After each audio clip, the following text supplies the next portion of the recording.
I don't think people really appreciate how bad Biden's poll numbers are.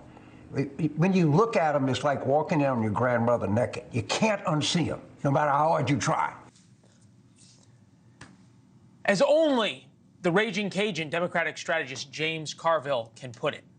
He was the brains behind Bill Clinton's 1992 campaign. He's the guy who came up with the "It is the economy, stupid." New polling from CNN proves his point. In 2020, Joe Biden won voters of color in Michigan by 62 percentage points.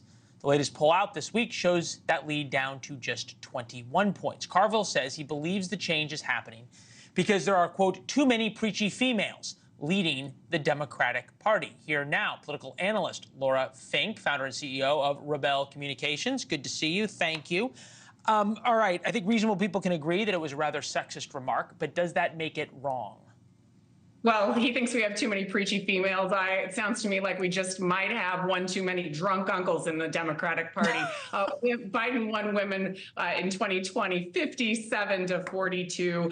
Women are the bedrock of the party, as always. Now, do we need to win men along the margins? Certainly men of color, absolutely. But this looks like a publicity stunt. If you drag a $2 microphone through the bayou, you just might find James Carville. He's great at attracting the media, and that's what this is all about. Well, fair.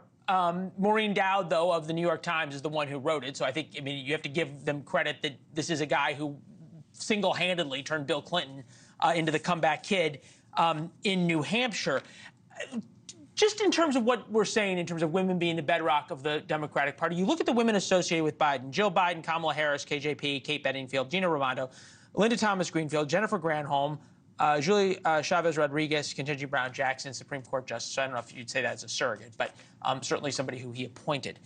Who is the woman, though, that men outside of the coastal elite, outside of the Acela corridor from Boston to Washington, and outside of Southern California, that men, working class men, relate to? Well, working class men, Dems haven't won men since Carter. And in 1992, he didn't win men. Clinton didn't win men. So I don't know that you need to blame women and take pot shots at women leaders while we're talking about how do we attract people to the Democratic brand and base, and how do we expand that. This election is going to be won on the margins of young voters. It's going to be won on the margins of voters of color. This is not an election where one group is going to dominate, but it feels like this is an analysis. Okay.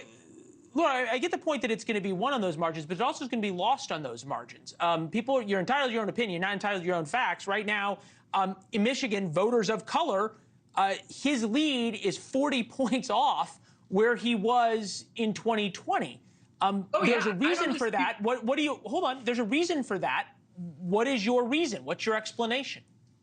But the reason is we got to start listening to voters. And I think that's what's missing from Carville's analysis that I really take exception to, is he doesn't have facts behind him. He just has analysis about burgers and beer and football. And I hope that he grabs a beer and watches some football and maybe listens to a few more voters, because that is going to be the path to winning them back before Election Day. Anybody that pretends they have the silver bullet for any demographic group is shining you on. We need focus groups. We need to get out there. We need to start talking to voters.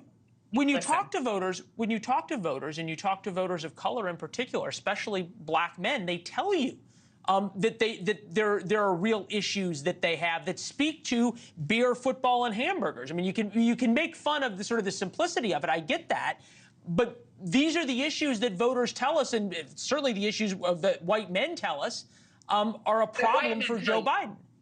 Yes, that white men may tell you, and I'm not the expert on white men, but I will tell you in the data that I've looked at with respect to voters of color, they're bringing up things like a lack of trust in the system, a lack of seeing progress on the issues they care about, really being disenchanted with government generally, and Biden is the head of that government. So there are definitely problems, and I don't deny that, but I do think that we have to look at what those are with clear eyes and not just make things up out of whole cloth. If James Carville has data to back up his assertion that women running the Democratic Party is causing problems, I want to see it. If he thinks that men of color are going to come back when we talk about burgers and beer, show me the data, show me the numbers. All right. Laura, thank you very much. Good point in terms of show me the data. We appreciate it. We'll talk to you soon. Thanks for watching. Go to joinnn.com to find NewsNation on your television provider. And don't forget to click the red subscribe button below to get more of NewsNation's fact-driven, unbiased coverage.